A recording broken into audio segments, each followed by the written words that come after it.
Let me get it all out.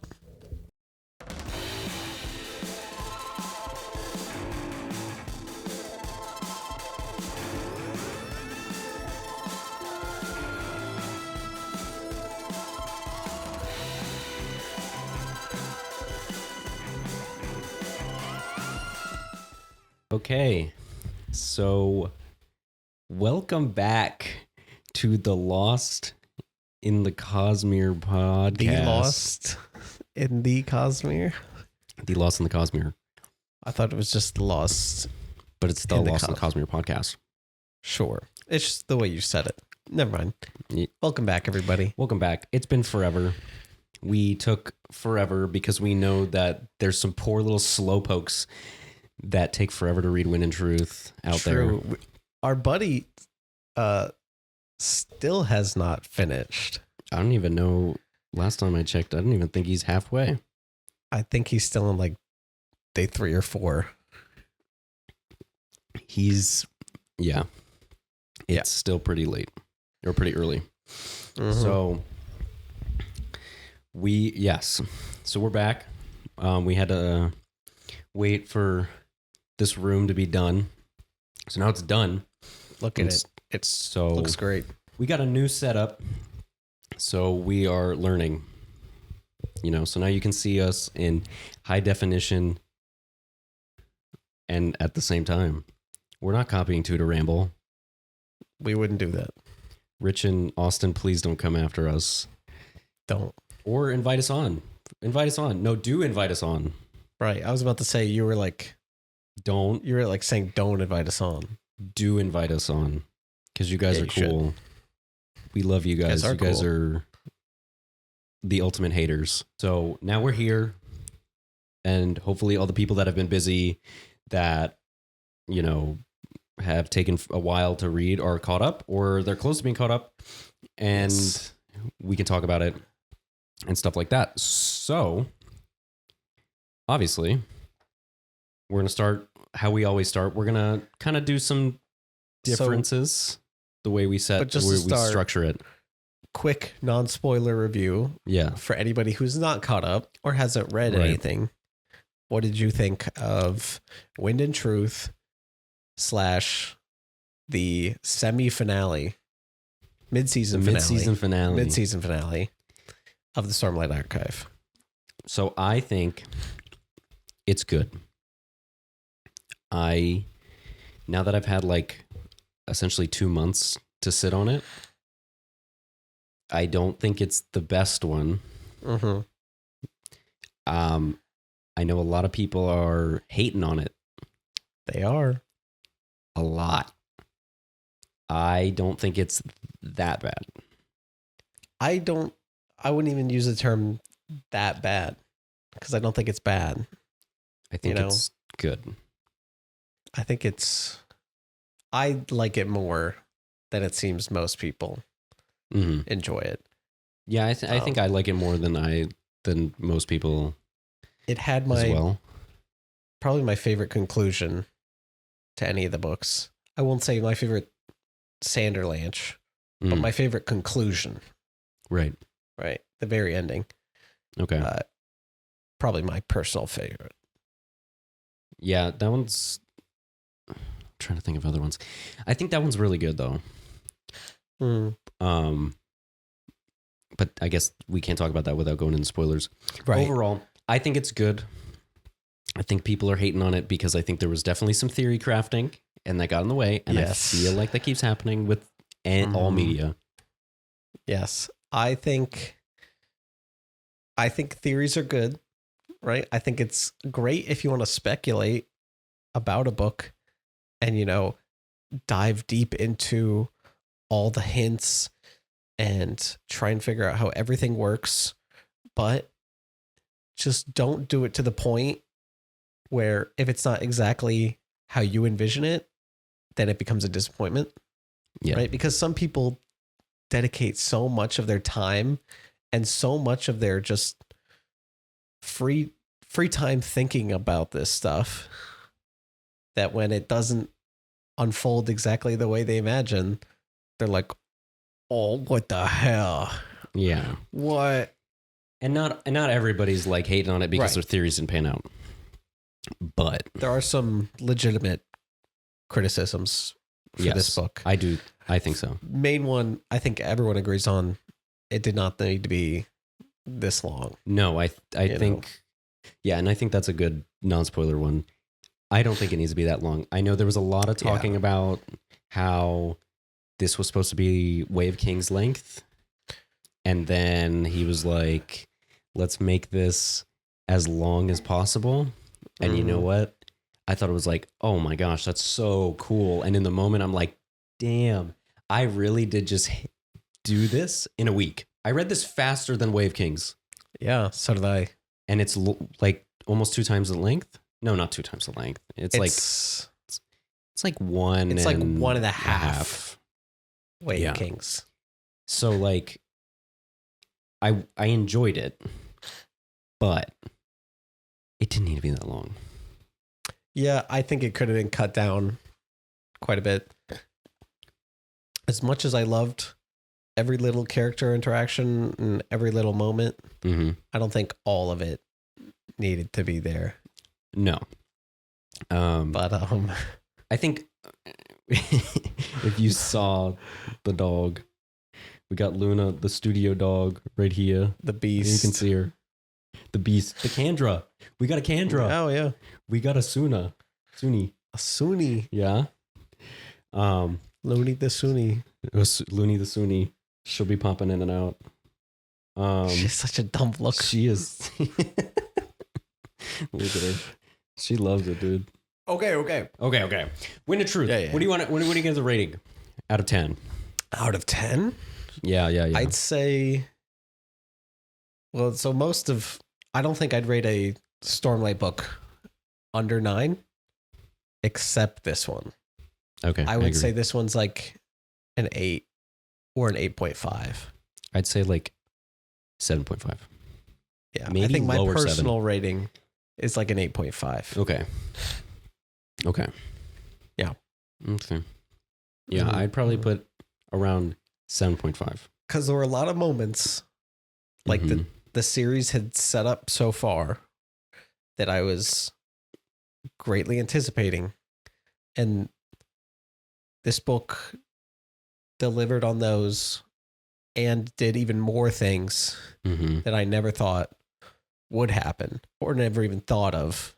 So, okay. There were a lot of moments I was reading and I was like, holy crap, that's so cool. Right. And I didn't even expect it, so. Okay, so 7.5, 8.5. Yes. So that's our kind of non-spoilers. I think we kind of encapsulated that pretty well. Okay, but because this is such a thick book, so thick. We're not going POV to POV. Right. We're not going to do it the way we usually do it. Instead, we have notes. Some bullet points. Yes. So now that we're going into spoiler territory. Yes. Get out of here. Fair warning. If you haven't finished the book. Now. So first things first, I think we just need to go into likes and dislikes. Okay. Just general likes and dislikes? Well, I think now we can talk about spoilers so we can talk about what didn't really work, what did. Okay. I really liked Adolin's whole arc. I think Adolin's whole arc is really good. And it makes me a little sad to say that I think if you were going to cut this book, there's a lot of Adolin stuff that you could cut and kind of get away with. I think you could honestly get away with most of it, but you'd have to cut down the Gox stuff. That's what makes me so sad. Right? Because the Gox stuff, I personally really enjoyed. I liked all the tower stuff. Right. I think it's a really good setup for Gox, who has been such a background character. And important building, for Lift. Yeah. He's been building very slowly. And in this book, he kind of steps up to like, oh, I could follow a POV of this guy and not be bored. Right. You know? So I think this book does a great job of elevating him to that level. Right. But for the wider story, it is not the most important thing.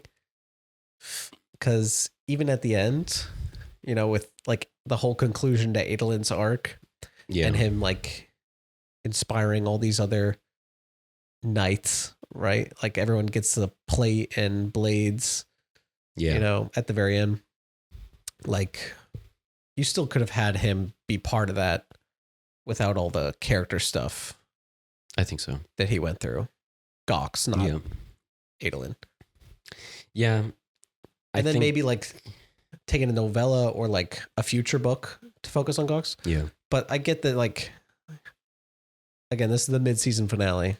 Right. You have to fit so much stuff into this. So maybe like in hindsight, right? If you're going to go back 10 years, maybe fit some of that stuff into earlier books and not in this one. Yeah. I think, and I guess maybe I probably should have said it in like the spoiler free. What? That wasn't me. That was him. That was me. These freaking things. The freaking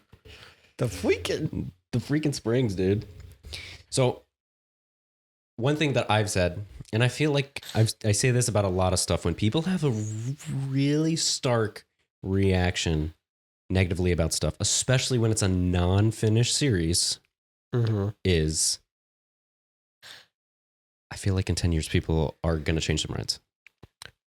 I agree, because you have to think about what this book has to do. Not only does it have to wrap up 4 previous books of plot lines, it has to set up another 5 books of future plot lines. And not only that, but more than 5 books, right? Entire novellas. This changes the entire Cosmere, right? There have been so many other books which just like what happens is localized to that planet or that system. Yeah. Right? This, what happens at the end of this book kind of changes like everything. An effect on the whole universe. Well, and it changes how we view some of the books that have already been out. Yeah. Yeah, because there's some books that take place in the future. Now we have it confirmed. So I think people change their minds because I think, one, and Brandon's already been on Reddit and he's heard the criticisms that people have, and he's said, okay. So clearly he'll probably, work around it. I hope he doesn't cave completely. I know one of the big things that people didn't like was the jokes.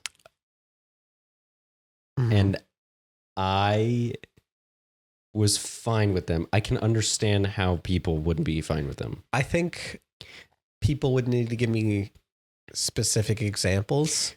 So I got a couple. Certain jokes that didn't work for them. Oh, you have some?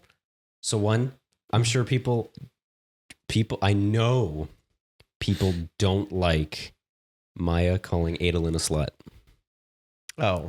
Because they feel it's too on the nose and that the Alethi wouldn't have the word for slut, which doesn't make any sense to me because I feel like they would. Every language has a word for it. No, maybe, yeah.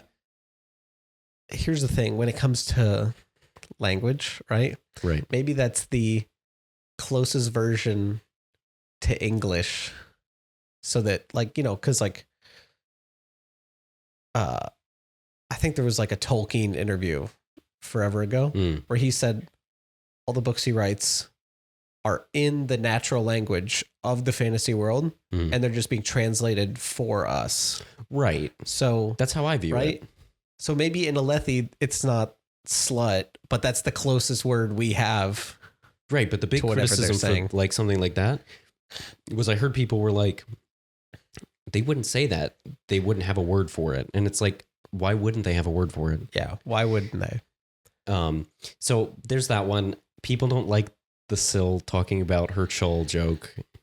Oh, I think that stuff's I think very Syl though. That's on brand for her. Right. I think that's the thing. People think that Brandon has like potty humor, and I don't think he always does. He has it sometimes because he's a dad. He's like the dad. Mm-hmm. Of course he's going to have potty humor. But like,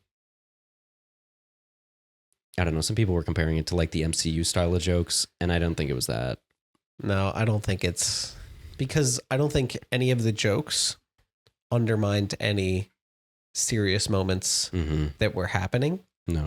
Like, here's an MCU movie that I did enjoy, right? Mm-hmm. Shang-Chi. Yeah. He's talking to Awkwafina on the plane or whatever about like his family history and like his brutal childhood. Yes. And stuff like that. And like as soon as he's done talking to her about it, she makes some like quippy remark or something. Right. And it's like, my whole family was murdered.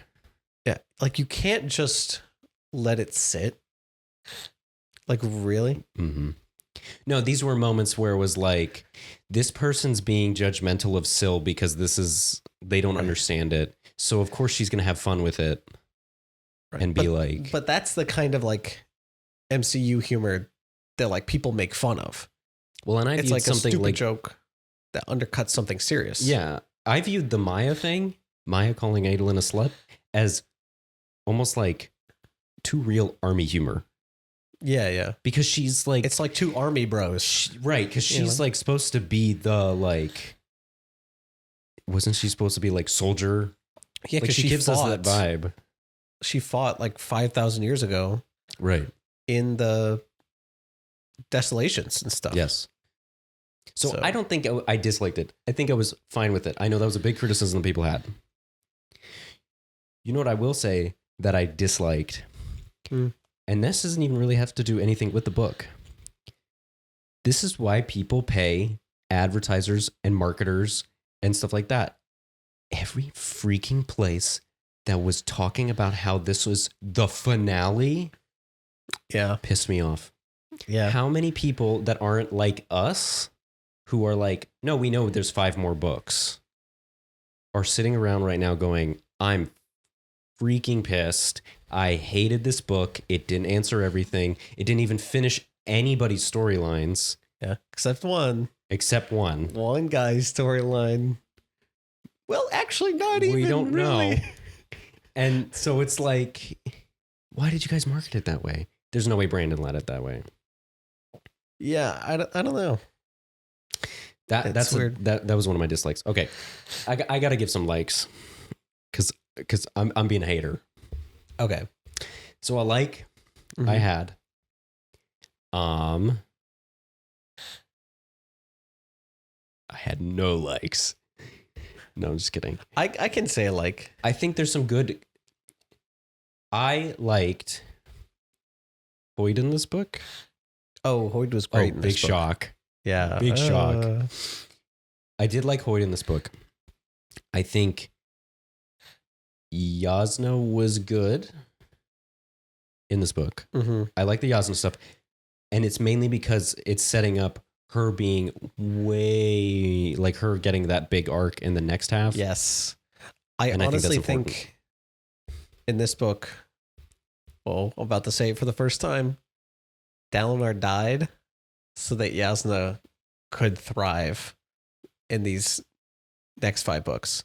Yeah. Because I feel like you had to give up one of the great POVs so you could get another great POV. And especially they're both like such similar people. Yeah. Like I feel like you can't have both of them, or at least too much of both of them at the same time. Right. So I think I think what you're getting onto, we're skipping ahead to the theory section. We're just gonna throw that one out there.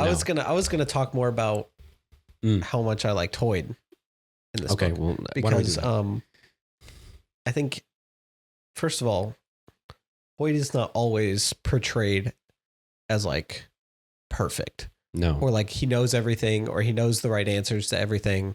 But sometimes it might feel that way. you know, because through books like Sunlight Man and other things, we know Hoid can make mistakes.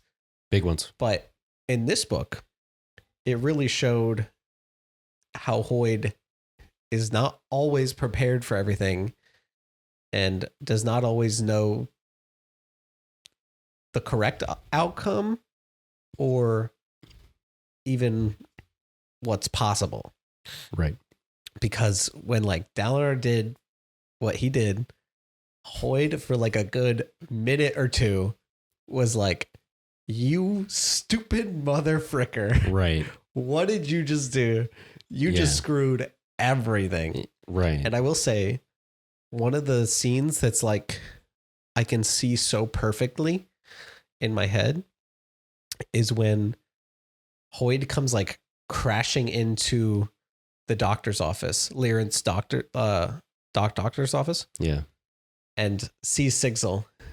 And he's like, dude, you gotta freaking help me. Right. I have like 30 seconds to live.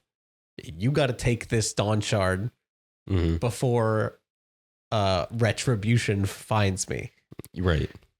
Like, and just the sheer panic in the way like he was talking, I was like, whoa. Yeah, that's kind of a side of Hoid we have not seen. Just like pure fear. And then when retribution does find him, I can literally just see the shot, right, of like Sigil falling through a portal, but the last thing he sees is like Hoid being like, come on, man, it was just a joke. And then poof, right, just red dust, like a mist, gone. So yeah, I do appreciate that Brandon's kind of shown us that like Hoid's not exactly like the perfect guy. He kind of passed the torch to Kaladin and kind of told him in the moment that he was like, I'm not the guy.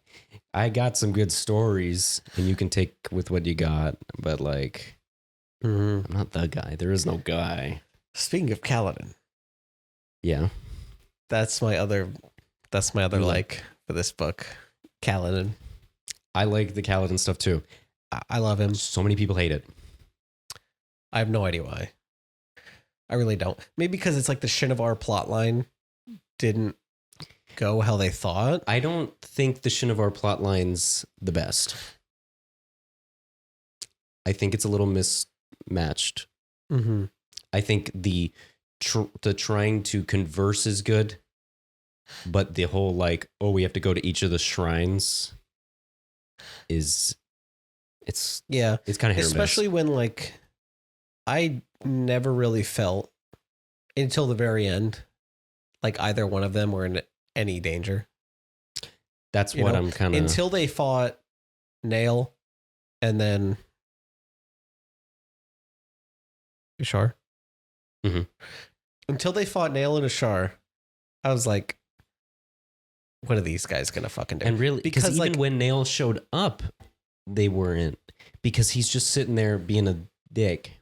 Yeah. Being like, no, don't listen to him. Which was funny to me. I'm talking about specifically like when they fought. When they fought. Yeah. No, I didn't either. Especially because like there's the one where like Szeth gets transported to Shadesmar and he kind of whoops their asses. No, that's what I'm saying. Is because like Szeth was only so dangerous with an honor blade. Yeah. Because he's Szeth. Yeah. Right? These people are not Szeth. So why should I be concerned about Szeth and Kaladin fighting some other shitty Shin honor bearers? Yeah, like so I think the Shinovar plotline is like it's hit or miss for me. I think Kaladin is good. I think Szeth dealing with his stuff is good. I will say dislike. I don't like that Szeth skips the oaths. Personally, I don't like it. I didn't mind it. I think it's cool in the moment when you're reading it for the first time, but then you think about it and it's just like, I like the fact that there is this structure in the oaths and the fact that you can just skip it seems a little off to me. Like, so does that mean that that's now the one he skipped is his fifth, and that's his fourth? No, I think he just skipped the fourth? Bypassed the fourth. I think that's kind of silly. Or rather, Personally. you could think about it like he achieves both ideals, but he only says the fifth. So maybe I need to read the scene again and see if like maybe contextually he does kind of achieve the fourth. Mm-hmm. Because really, to me, I like thought about it and it was just kind of like. Because personally, right? Like imagine like you're just a guy and you've been living on Roshar and like you've been like, let's say you're a soldier, right? You need to save people. Yeah. Right. You need to like save even those you hate. Like, let's say you understand all those ideals are already, right? You just don't have a friend to bond. What? Now I have to go through each step again? Like when I've already learned my lessons through life? I feel like no, like at that point, like if I am already at the fourth ideal, then why not just say the fourth ideal when I get my spren and then boom, Yeah. Because it's all about like truly learning those lessons, right? Whether or not they're accepted. So if you've already learned those lessons, then I don't see any reason to learn it again. Yeah. I need to read the scene again on that one. It's just, it's a new rule, That's a little after, and I feel like we need a little bit more context to be like okay with it. After 4 books of seeing it done one way, and then just be like, whoa, man, can't do that. But maybe you can. Right. I don't know. So, yeah. What's next on our agenda? We're going to favorite moments, quotes, characters, and events. You know what my favorite moment? Go ahead. When Mraize fucking dies. Oh shit! So it's not my favorite moment, but that is the first one I was going to talk about. My favorite moment. It's actually funny. My 2 favorite moments are like the most like dead inside moments.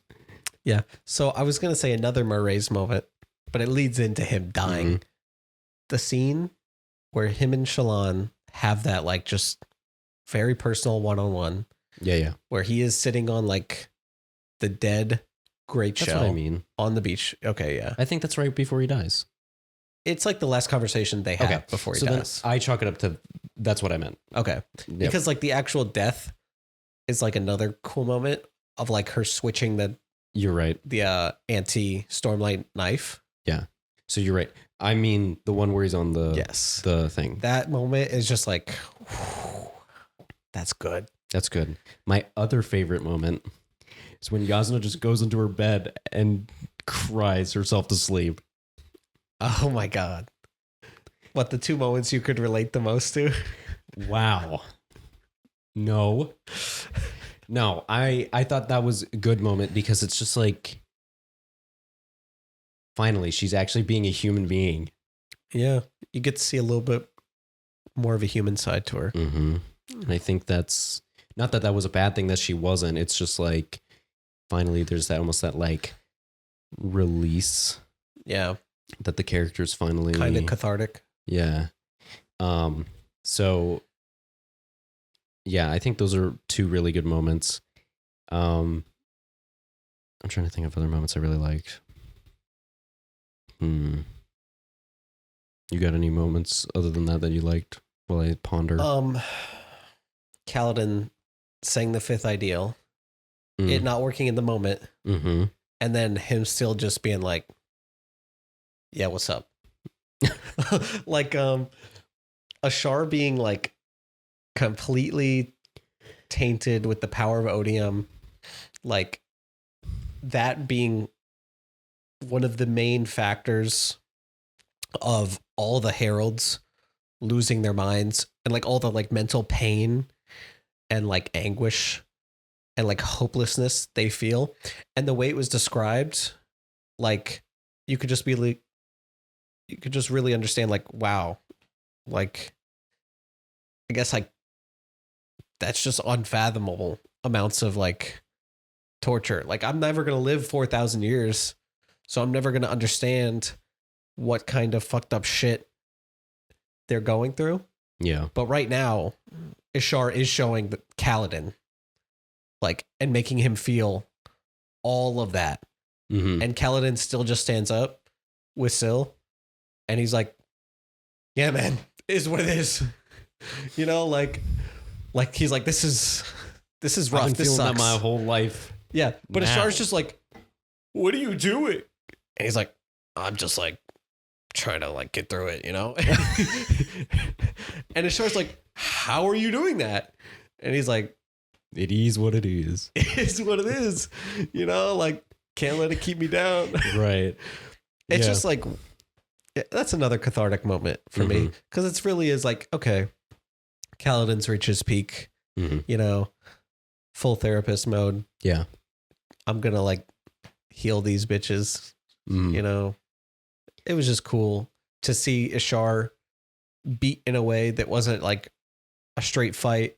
It was literally, he was just beat because he was so dumbfounded by the willpower of Kaladin. And it's like, that is the true thing that's kept Kaladin going the entire time. Yeah. So like, yeah.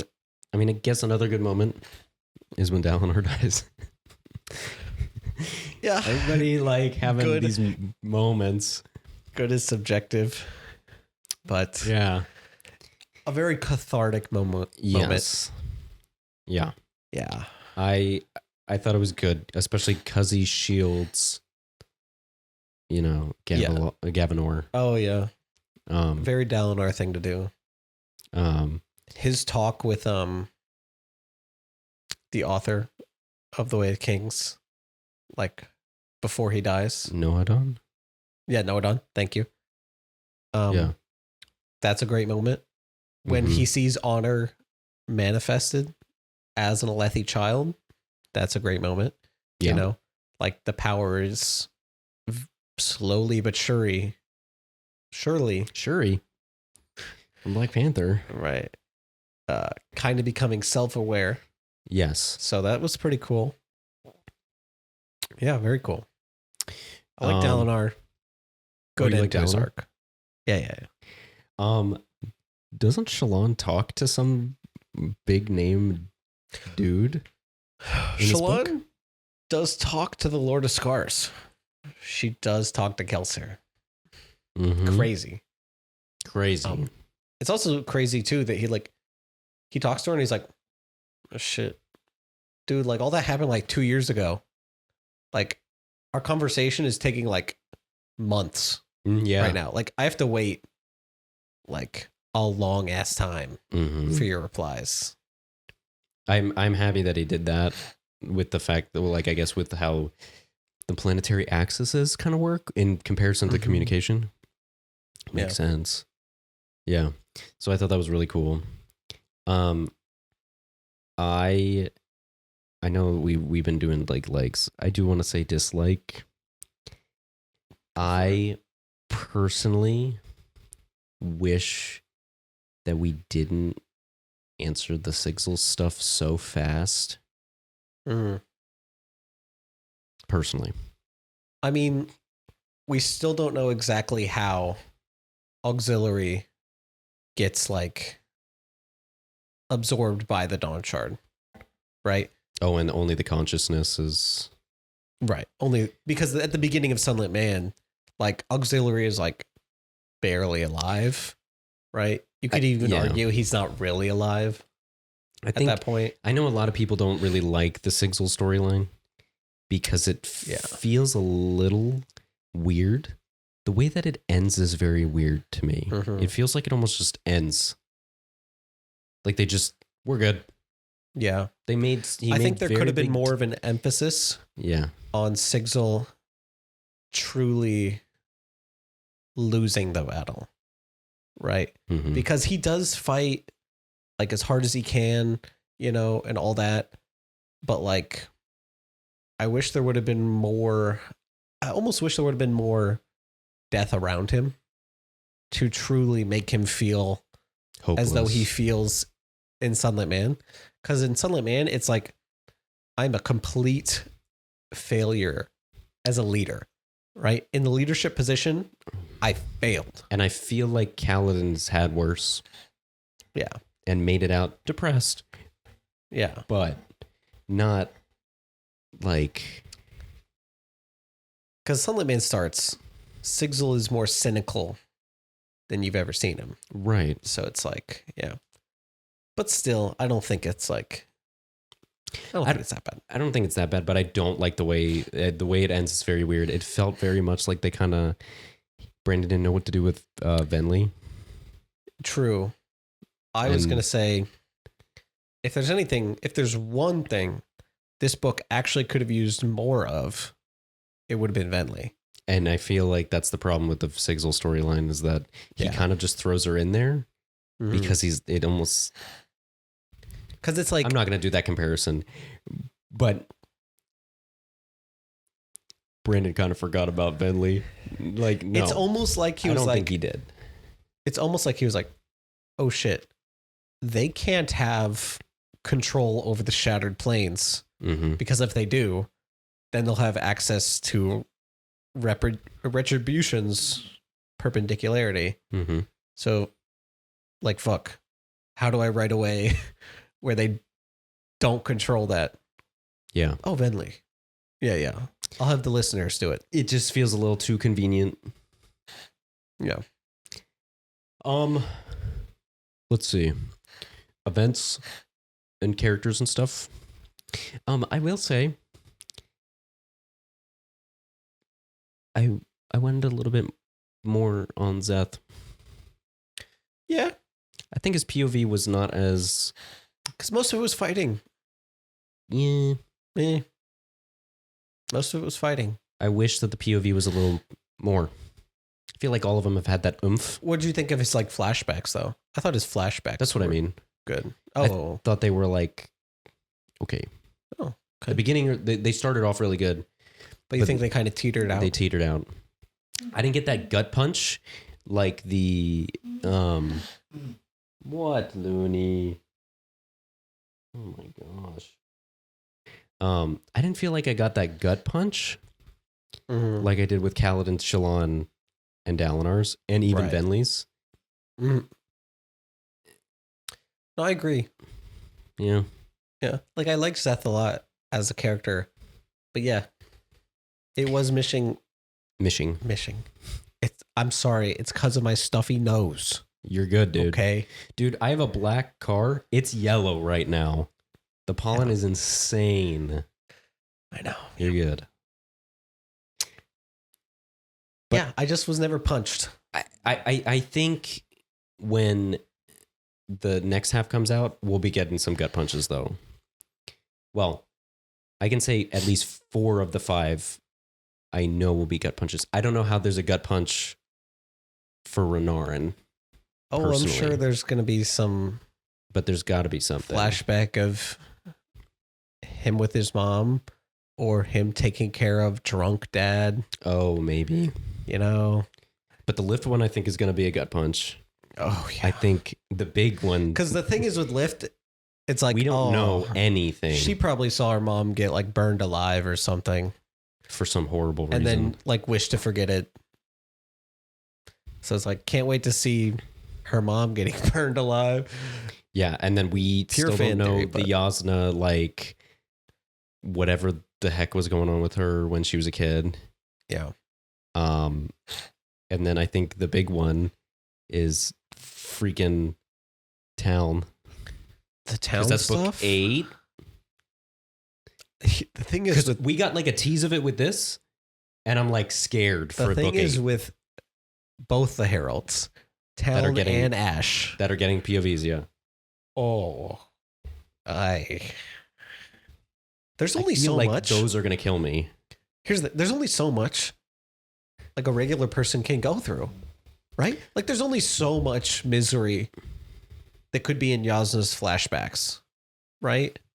I don't know. He's saving her for last. At max, 30-ish years though of misery.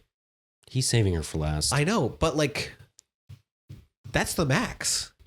You know, That's the max. With Talon and Ash, thousands. Not only do you have hundreds the entire time they were heralds, but you have all the time before that too. Back on Ashen. Or wherever the flip freaking Talon's apparently from, because or where his grandmother is from. Yeah. Right? So like wherever he's descended from. What the hell is that about? What's to do with the fourth moon? Yeah, like was it made of like aluminum or something? The moon? Yeah. I think that's like what was implied is that either it was made of aluminum or it had so much aluminum in it that like it wasn't visible to the shards, right? And so when it crashed down onto the shattered plains and destroyed Natanan, mm-hmm. right? Natan. Or Natan. Natanatan. Correct us in the comments. Just that do it. Like it hid the surrounding area from like the view of the shards in a way, which I think is why Odium's perpendicularity was hidden for so long and not even he knew where it was, because whatever that fourth moon was crashed there and like blocked it from his view, you know? Okay. What other likes? I thought we were talking about events and characters now, weren't we? Well, I guess we're just talking favorite about parts in general. I want to know also, speaking more of the town stuff, what do you mean he tried to kill cultivation? Yeah. What do you mean by that? Like, why is he so mad at the shards to begin with?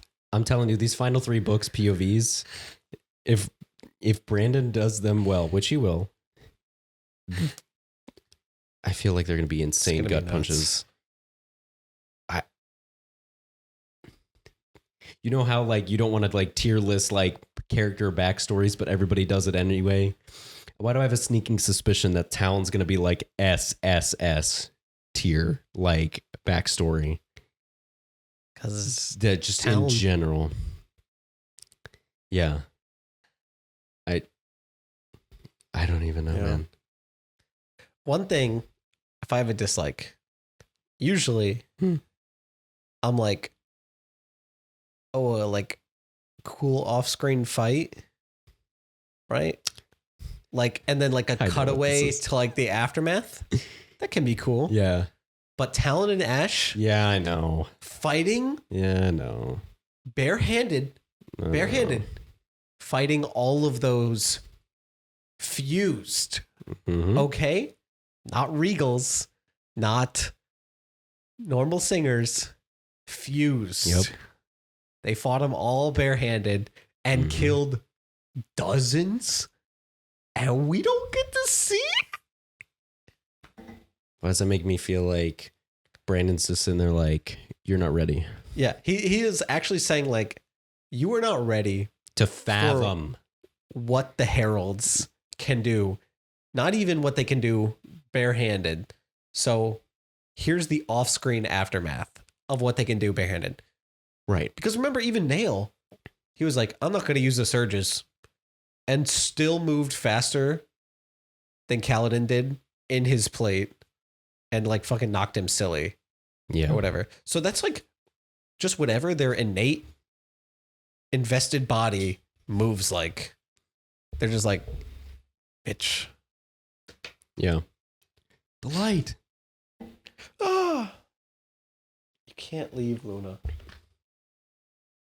Luna's going crazy right now. If anybody sees this video will get dated so hard just because if anybody can see the insane snowfall that is happening right now. Oh my God. Because of Luna. Everywhere. She is shedding like crazy. The fan's right going now. too. The fan's going. So it's just.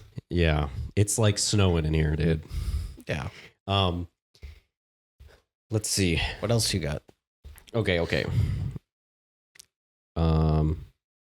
Oh. What? Sorry, was that pop-up always there? Yeah, that pop-up was there. That's why I was like, why is there no recording? Okay.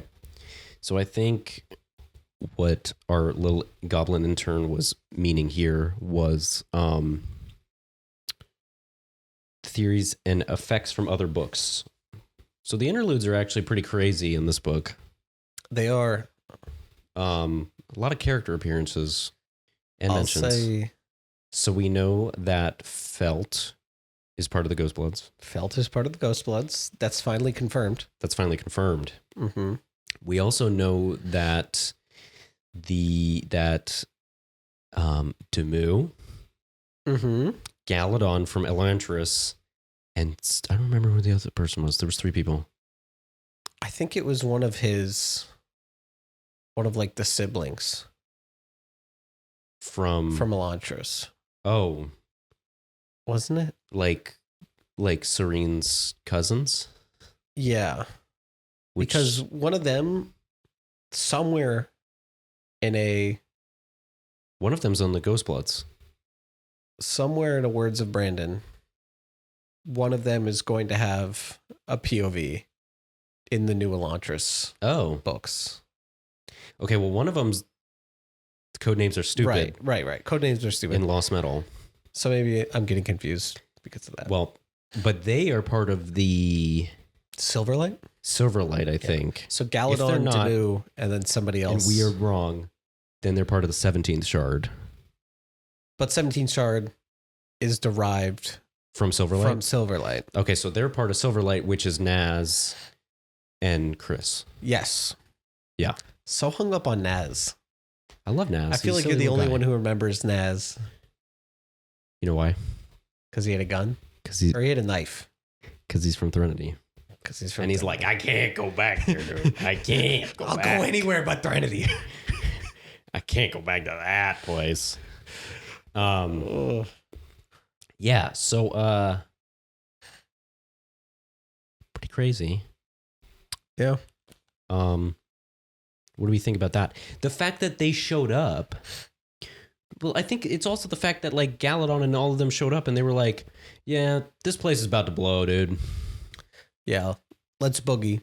Because they were at the place where that big water spren was. Mm-hmm. And the water spren showed up and like raptured a bunch of people. It was like weird. I think it was doing something. Yeah. Right? Again, it's been a while since we finished this book because December was 2 months ago. 2 months ago. As of this recording. Oh, wait, yeah, because it came out on the 7th.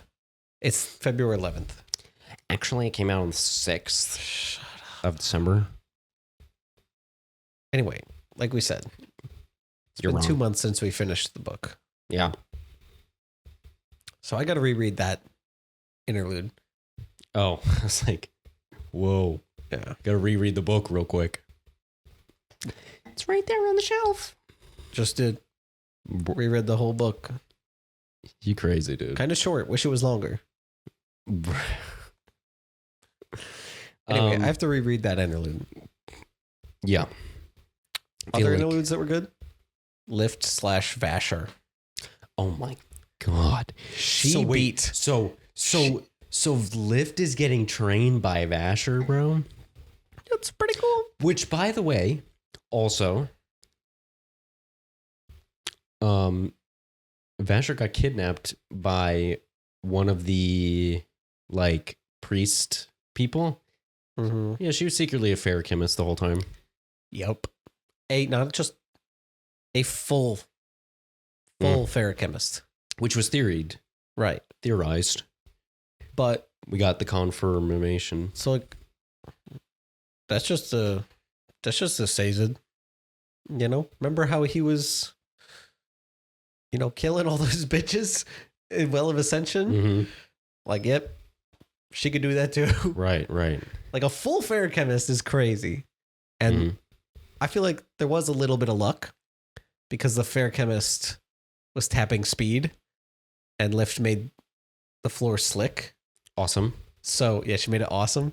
So the speed plus the lack of friction, like right into that Splat. aluminum wall. Yeah. Had the heart. Yeah. So, but Lift is getting trained by Vasher. I expect some insane fight scenes in book 6. I mean, the things Lift can do with her awesomeness, that's going to make some cool ass fight scenes, you know? Yeah. Yeah. Ridiculous. I'm trying to think what other interludes, crazy connections. Was there anything confirmed off the top of my head? That we had been like kind of like Those like the two big ones. I remember. We know that Hoyt has never met Sazed. Oh yeah, he kind of confirmed that. Of the book. He confirms that because he talked about Sazed's story. Yeah, about like abandoning religion. Yeah, being completely like empty, and then building himself back up. Yeah, and like how much he admired that, and how much he hopes to meet him one day. That's right. Because and this book also ends with him applying for the job to be Wax's coach driver. Mm-hmm. So, yeah, this is all before Era 2. So, and then presumably, if the time dilation bubble around Roshar does stay the same, or at least doesn't get any worse, because Kelsier estimated it would take about 90 years for it to like dissipate, you know, which is when Era 3 is supposed to start. Okay. So Era 3 and Era 2 of Stormlight could be happening at the same time. Granted, the dilation bubble actually does either vanish or like slowly even back out into like real time. But if it doesn't, oh fuck. Like Era 2 might happen like 300 years in the future, you know? Like it's just hard to tell. Yeah, it's hard to because tell. Like Kelsier might be right. Like maybe that is Brandon telling us, hey, that's when the bubble will like even back out for everybody. But or maybe not. We don't know. We don't know. Oh, one thing that I saw somewhere. So Brandon got a little naughty in this book. Yeah, he did. He invented showers. He invented shower sex. He did. So somebody pointed this out, and I don't know if you noticed it. I didn't realize it. But Shallan and Adolin have the sex in the shower. And as he's leaving, she's still in the shower on the floor, and she's kind of messing with a spren. Do you know what kind of spren it was? Creation spren. It was a creation spren. And then the end of the book, Shallan is kind of knocked up. That's funny. I didn't notice that. They banged so hard. They made a creation spren. Whoa. Brandon. What is Brandon trying to tell us about shower sex? Anyway. It's good, do it. Oh my God. Is that his message? Is that the lesson? Is that the lesson? Is that the first ideal? Maybe. Really makes you think. No, don't think too hard. Anyway. Trying to think. Yeah, that's another crazy thing. What? Shallan's pregnant. And stuck in Shadesmar. Yeah, so that's the thing. Is the thing is, though, she does have going to be weird. 2 spren with her, like kind of backing her up. Testament and pattern. Yeah. So the thing is is the time dilation happening for her? Is Adolin never because going to meet So the only thing is his kid? At least not for like 10 more years or whenever, until she can find a way back onto the physical realm. Right? Because the time dilation thing is around Roshar, right? Yeah. So she's technically sharing the same space as Adolin. So they're on the same time, right? They're in the same time zone.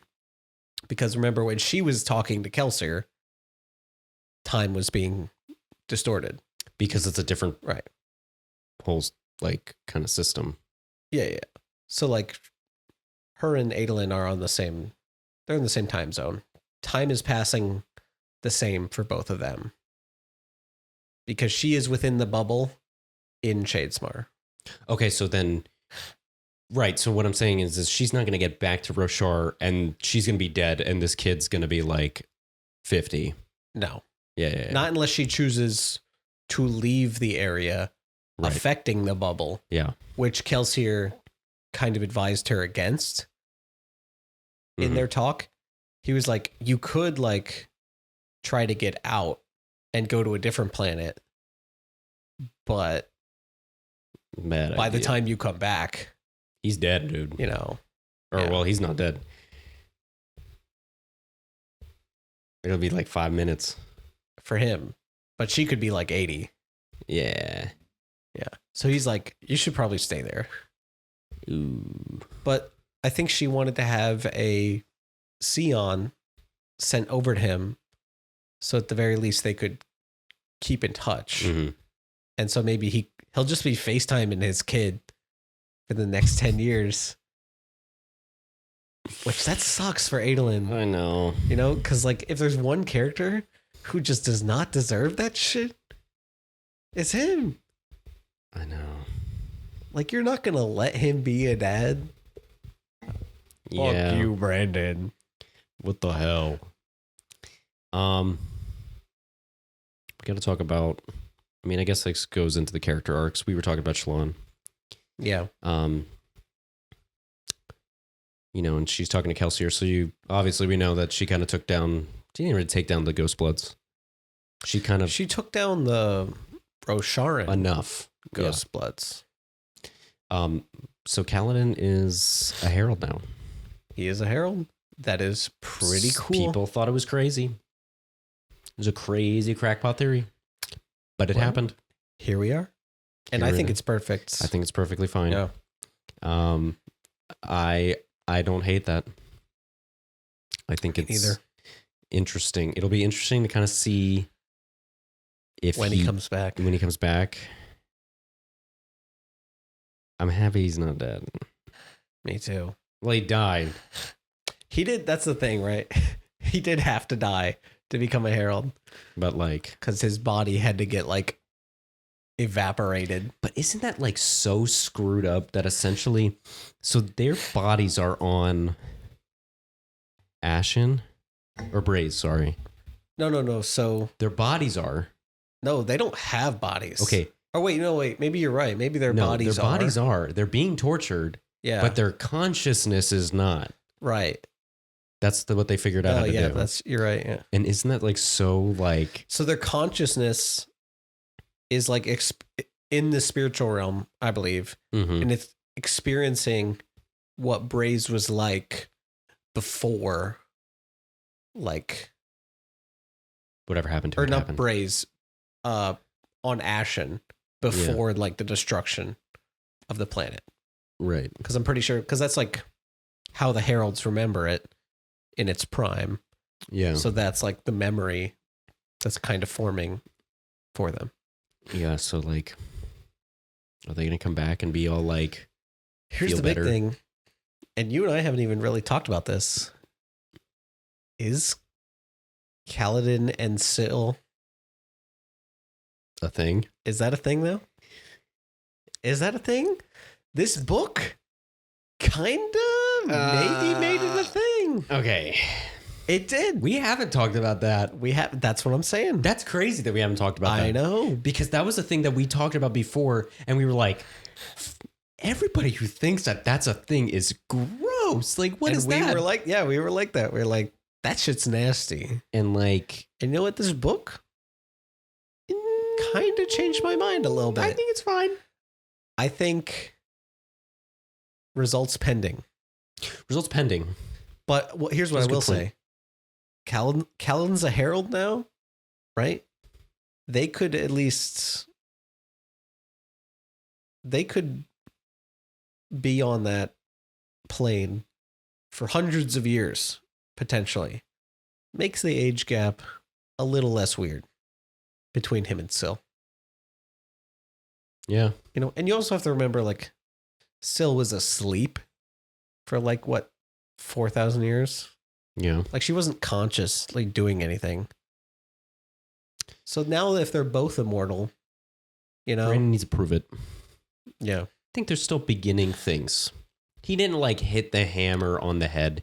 No, I think he definitely did it in a way that was, like... But, like, the fact that they were able to physically touch each other... Yeah. You know, like, their bond was getting that close. Yeah. That they were able to actually physically embrace each other and stuff like that.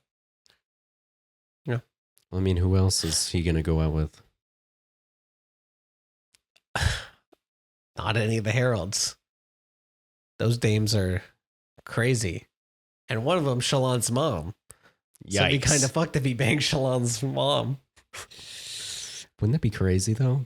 How can you imagine if he comes back? Okay, but like, to be honest with you, because Shallan hitting Kaladin at the beginning of Rhythm of War, when we were told that like him and Lynn were dating, and then like it didn't happen, mm-hmm. and Shallan was like, and Kaladin messed it all up, and it's like, okay, hold on, whoa, he is a sad little guy. He is a sad little guy. Don't do that to him. Wouldn't that be the ultimate just like... Fuck you. Fuck you. I banged your mom. Hey, yeah. So I know you've only been hanging out for like 9-10 years. I've been gone for like maybe 300. You know what your mom and I were doing during that time? Therapy. And the ones you see in the movies. One-on-one therapy sessions. Yeah, actually, we it hadn't been confirmed until this book that Chana Ranch was her mom. It was like one of those theories, though. It was one of those theories that was just like, because somebody asked Brandon about it, and he was like, well, let's be honest. World Hopper Ball happened. Just pet her. World Hopper Ball happened, right? The Shallan wedding happened, and somebody was playing Chana Ranch and was like, and the Hoyd guy like escorted her out vibe. It was like, okay, come on. We know. Oh my gosh. Like, Brandon didn't want to hide it. I mean, that happened the day the book came out. I mean, you can that clearly happened tell. so late in the book. That got confirmed so late. You can tell. When he initially thought of that or wrote it, in his mind, it was like, oh, when they finally learn about that, it's going to be so good. It's going to be such a big surprise. And then when somebody asked him about it at a panel, he was like, fuck. No, I was really hoping nobody would guess. It's a Q&A on like one of in his little office, and his face is, he's smile. Like, why would you wonder about that? And then he just goes, yeah. He's like so mad. And it's just so funny because in hindsight, it's so obvious. But that's what makes it such a good one. You know? Yeah. It's so obvious. It's good. Yeah. And I forget. I don't think Town...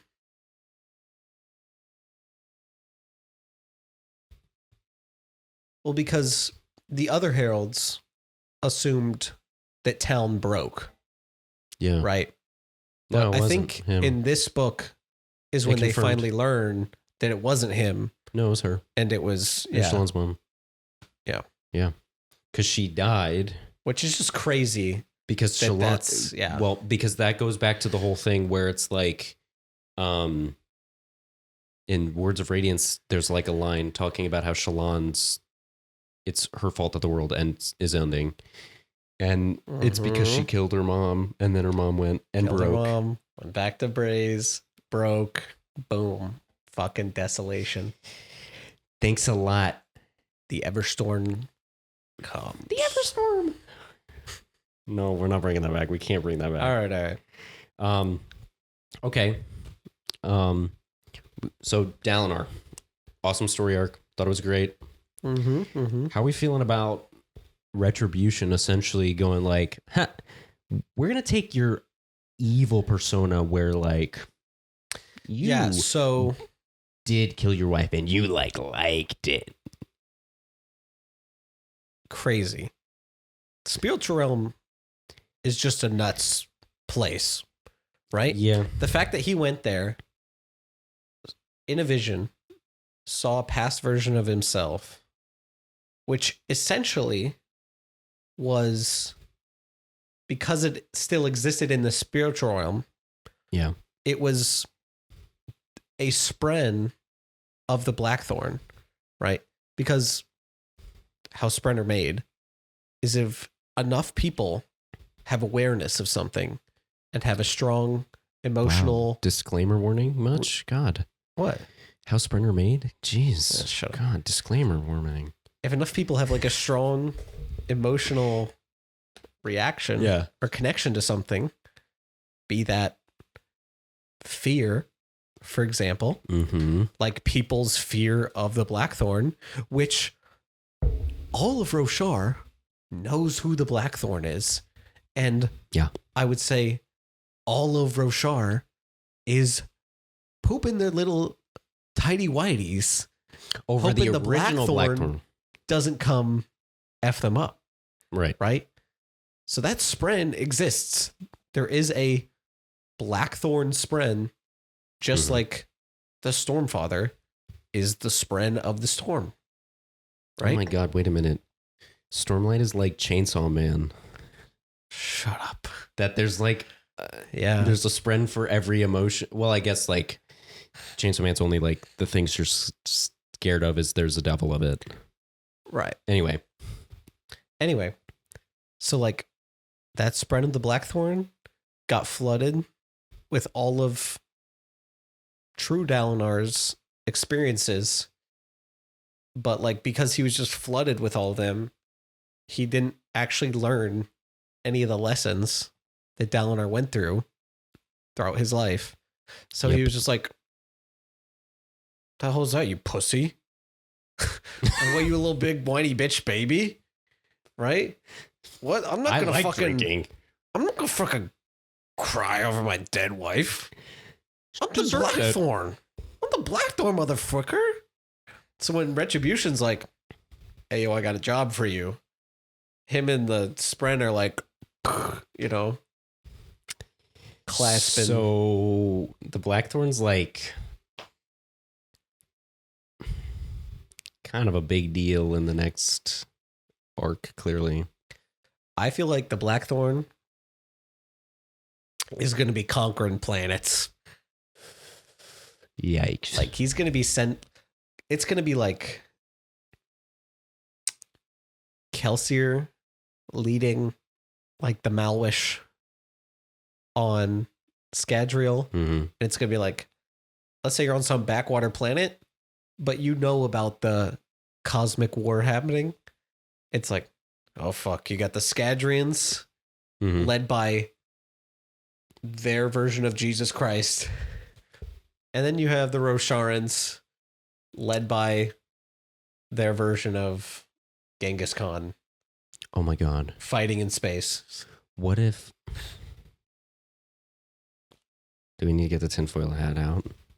Get it? I think it's time for some crackpot theories for a little bit. Let's hear them. We have definitely moved into crackpot theory territory. Okay. What if... Because we haven't seen a lot of them, right? And they come from a planet that Retribution / Odium I wouldn't say has control over, but clearly has a little bit of dominance over because of what he did. Okay.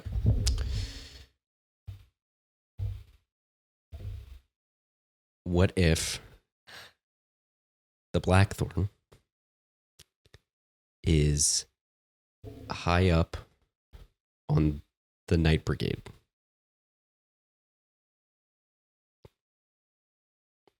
I mean, but isn't the Night Brigade like a purely Threnodite thing? True, but Odium has been to Threnody, and that's the reason why Ambition is gone. I mean, the power has been there. You know. Or, but doesn't mean they have control over Threnody. Oh, wait, no. Never mind. Let me scratch the other one. Let's hear it. No, I'm scratching the other one. I was wrong. I was thinking of another person. Oh, okay. I was thinking of another thing. I was thinking it was Odium that was the one that Brandon was kind of like, this person's possibly going to sell its autonomy.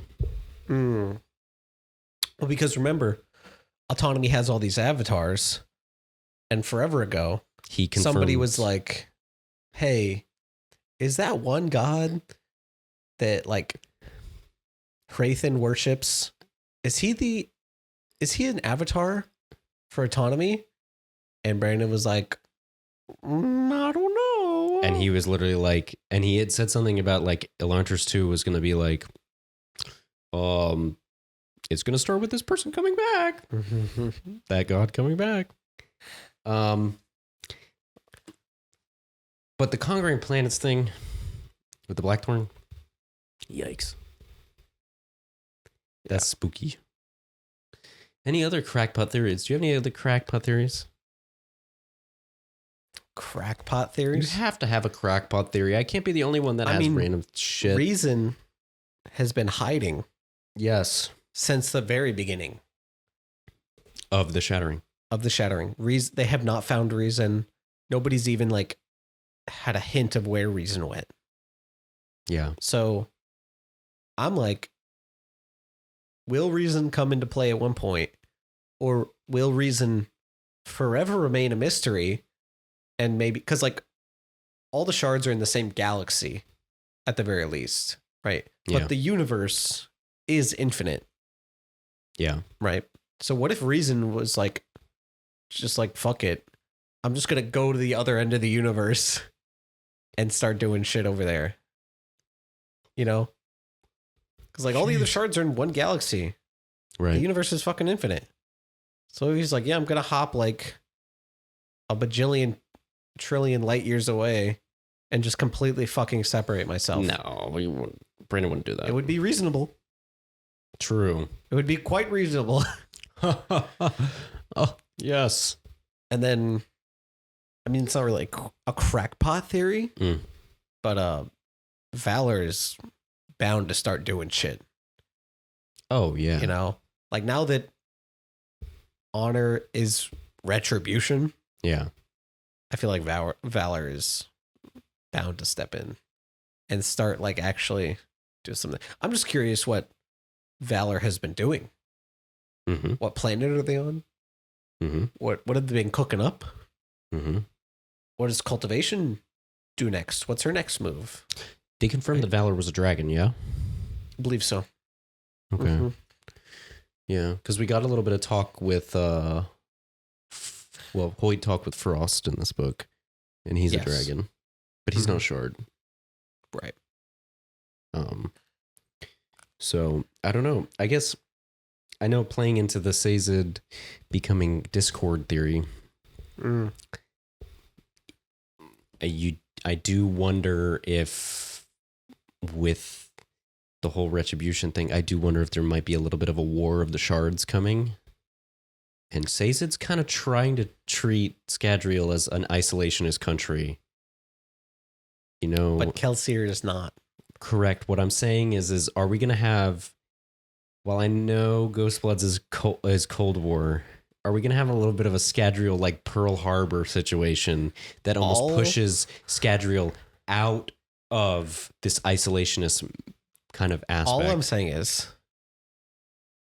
Scadrial 100% does not remain isolationist. No. Because Sigil is very aware of who they are. Yep. Is very aware, makes it seem like they are a very powerful player within the universe. Yeah. Makes it seem like they have a dominant control over a lot of territory, technology, advancement, all that sort of thing. Yep. Second thing, them motherfrickers are speaking Malwish. When Sigil meets them, them frickers are speaking Malquish. Because they go, don't you know any civilized languages?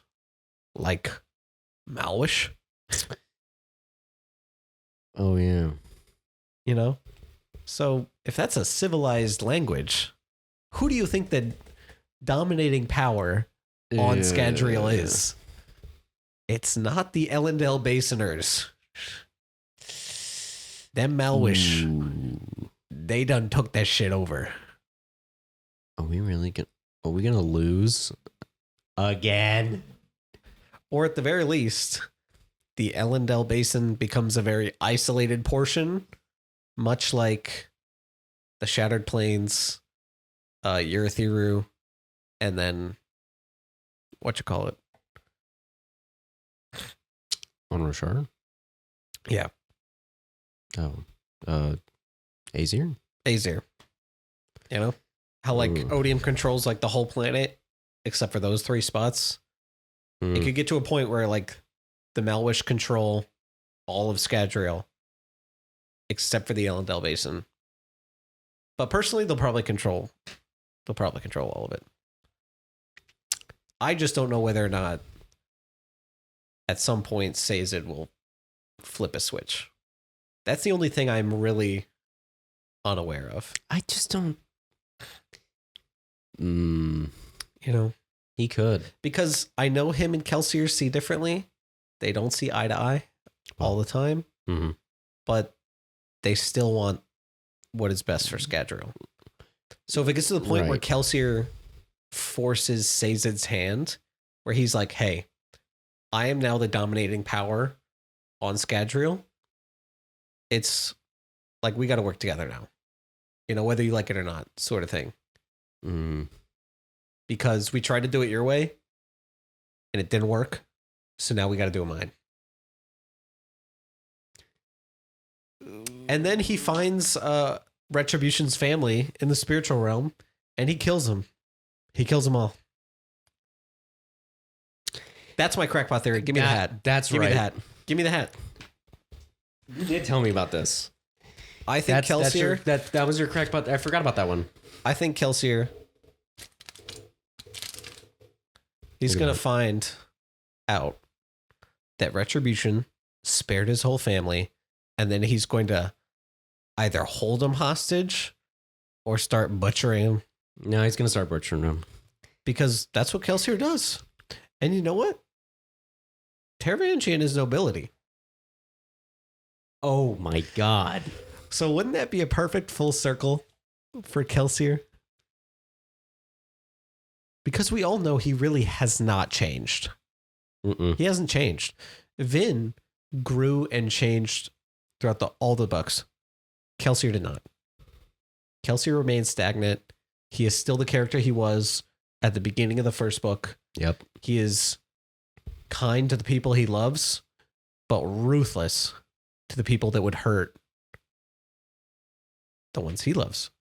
Yep. So the fact that Taravangian left that loose thread, what does Kelsier love? Yeah, dude, you can't leave loose threads like that. Kelsier loves secrets. He's going to find out your secret. Ooh. Oh, dude, he's killing his family. He's killing all of them. He's going to kill that whole... He's going to make one little trip to the spiritual realm. He's going to like set up a Sion meeting with Retribution. Like, hey, this your lady? This your kid? Yikes. It's your grandkids. Oof. Dude. That one's not crackpot. That one's a good chance. I feel like that's endgame stuff, though. Oh, yeah. Because, like... No, that feels too, like, checkmate on the board. Late stage things. Yeah. Because Kelsier, he's one of the big players. I think he's, like, sticking around. Because Brandon did such a big thing in Win and Truth when he was like, yeah, Taravangian's just like, fine, I'll sacrifice it. I have to freaking do it. I have to sacrifice it. And then we get that whole reveal at the end that it's like, nope, you can't. No, you can't leave. He had me going there. What? Until the very end, I was like, oh fuck. That he wiped? Yeah, he just wiped them out. That he wiped Carbranth? I said Jokovid earlier. It's Carbranth. Yeah, Carbranth. Yeah, no, he had me going. I was like, damn. He had me going too. Odium really just got to him. Which I really thought, I was like, man, Taravangian is like, he's out to play, dude. And then I was like, oh, you're not out to play, dude. Kelsier's going to whip your ass.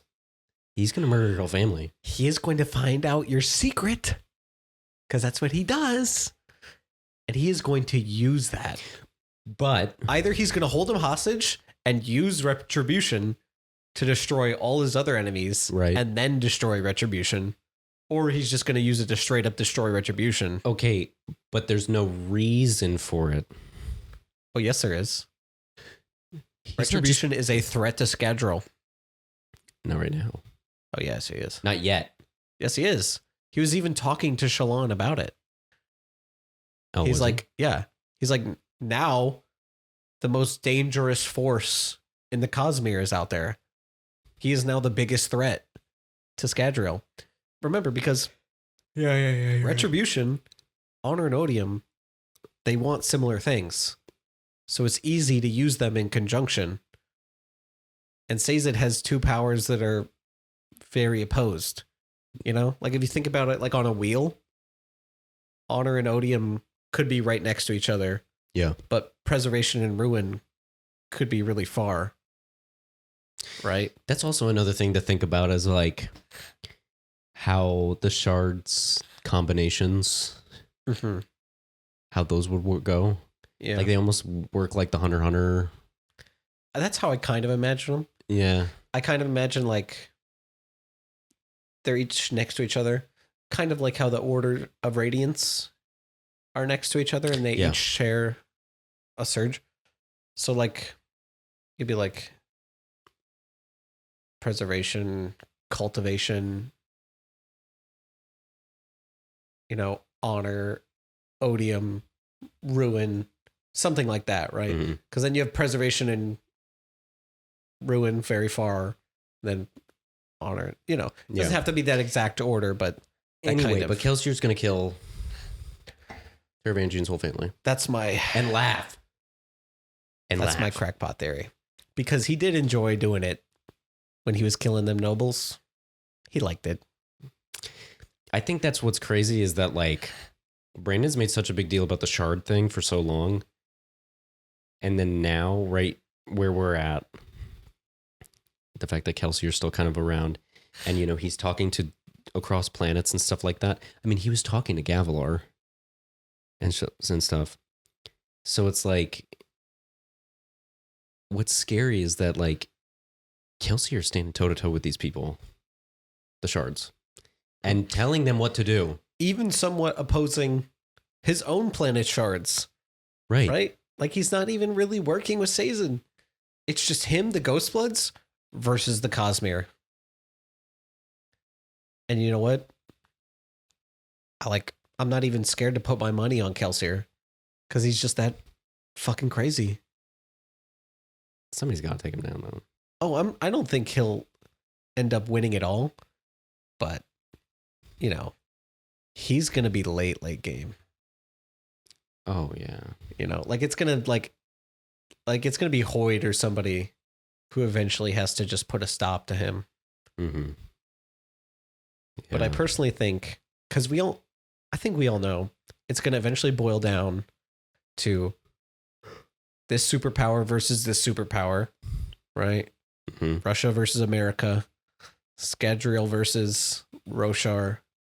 Between that clash, I think Kelsier will come out on top, or they will find ways to destroy each other.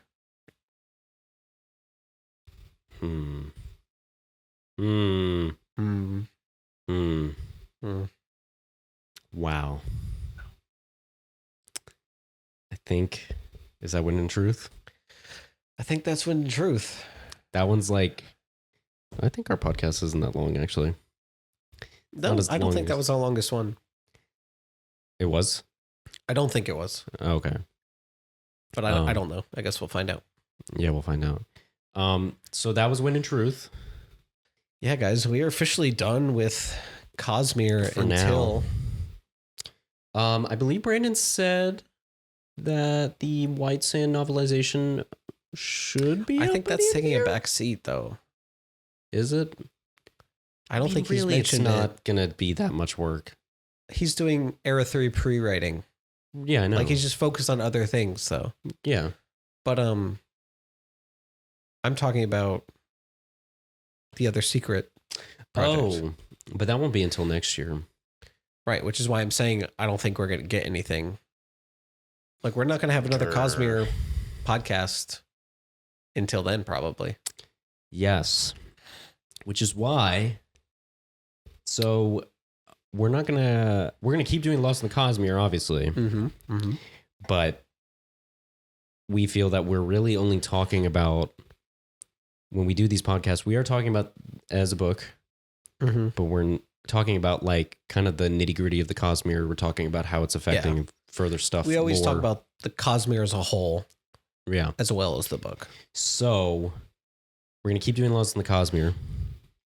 So we can obviously do some adjunct episodes. There's some episodes we talked about doing, we haven't done, like fan casts. Yeah. And stuff like that. So there will be other Lost in the Cosmere episodes. It just won't be on their book specifically until we get to. But if you like hearing our reading opinions, we are going to do we're going to do a separate podcast for everything else. We got some series that we do want to talk about. We got some series that we did actually talk about that are scrapped episodes, but we're going to redo them and make them a little bit higher quality. Red Rising, one of our big ones. We are currently reading the Bloodsworn trilogy by John Gwynne. I don't know if we're going to do... You're on book 2. I'm on book 2. I'm on the first book still. I don't know if we're going to split that into 3 or if we're going to do 1. Because honestly, it feels very continuous. Okay. So we'll see. We'll see. Another one I really want to do. He rolls his eyes every time. Don't know why. Sun Eater. So bad. It's just because it's another super long series. It's just I can already barely keep up with you on the reading. Do better. Because you just read so much more often than I do. So it's like, and there's so many other books you've read that I wanted to read and you're just way past me now. That is true. But I'll do whatever you do. I have read the first 2 Throne of Glass books. He has. I have not continued yet. He has not. But maybe we'll do some episodes about those. Yes, and if Kaylee wants to. If she wants to. The invitation is always extended. Yes.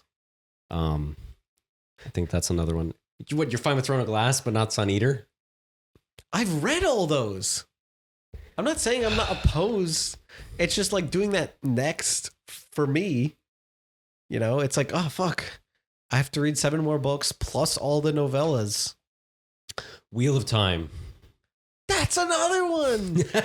Isn't that 16? In all one video. First Law. We got to do that one. I do want to read those. Mm-hmm. Isn't that like 10 books? It's 3. And then there's like 3 others. Like 3 more trilogies. No, it's like just 2. 2 more trilogies. No, just 2 trilogies total. I don't know if I believe that. Okay. Anyway. Let us know in the comments. Any other books? Any other books. Other Cosmere podcasts. So that way the Cosmere heads don't leave us so soon. But we will still do Lost in the Cosmere. It's just... Yeah. We want Brandon to make more Cosmere books.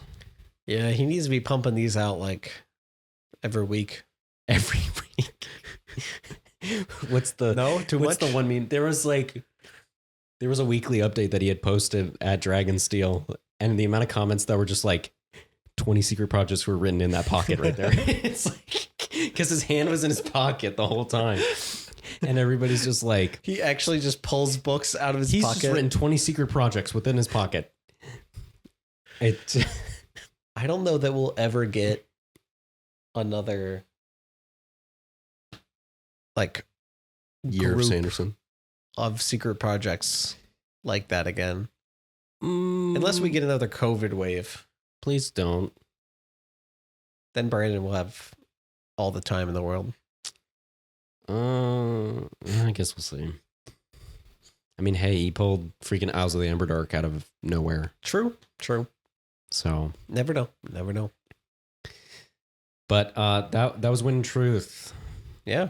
So yeah, like I said, let us know in the comments, and we'll catch you in the next podcast.